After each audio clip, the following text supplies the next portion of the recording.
In the heart of Seoul, near the Han River, a mysterious government experiment went horribly wrong. Toxic chemicals were dumped into the water, giving birth to a terrifying creature known as the Host. One foggy afternoon, the monster erupted from the riverbank, its slimy skin glistening under the sun, roaring with a voice that shook the ground. People screamed and ran in every direction as the beast devoured everything in its path: cars, boats, and even the unlucky souls who couldn't escape in time. Amid the chaos, a small family watched in horror as their young daughter was snatched away by the monster, vanishing back into the depths of the river. Determined to save her, they vowed to face the nightmare head-on, unaware of the dark secrets behind the creature's creation. Night fell over Seoul, but the city could not sleep. The army patrolled the riverbanks while helicopters searched for any sign of the Host.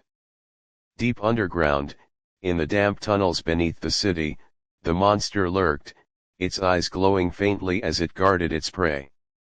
Meanwhile, the missing girl, still alive, woke up surrounded by bones and debris, her courage the only thing keeping her from crying out. Above ground, her father, Gangdu, was labeled insane for claiming she was still alive, yet he refused to give up.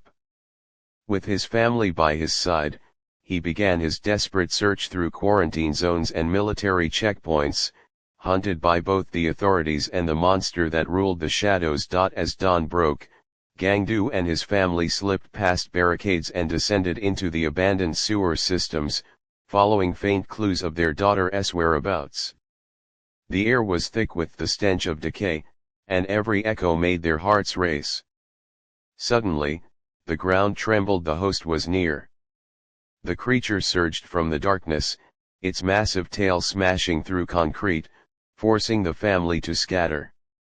Gangdu hurled a flaming bottle toward it, the explosion lighting up the tunnels, revealing hundreds of half-eaten remains. In the brief chaos, he spotted a small shoe. His daughter's fueled by grief and determination, he knew she was still alive somewhere deeper in the lair, and nothing, not even the monster itself, would stop him from bringing her home. Through the dripping tunnels and suffocating darkness, Gangdu pressed on, clutching the shoe like a promise. The Host's growls echoed from somewhere ahead, hungry, restless, and enraged. As the family regrouped, they crafted a desperate plan: lure the monster out into the open and destroy it once and for all. Using makeshift weapons, firebombs, and sheer courage, they emerged from the sewers onto the riverside, where military forces were already preparing to strike. Suddenly, the ground erupted. The Host burst from beneath, roaring louder than thunder, its slimy form glinting in the sunlight.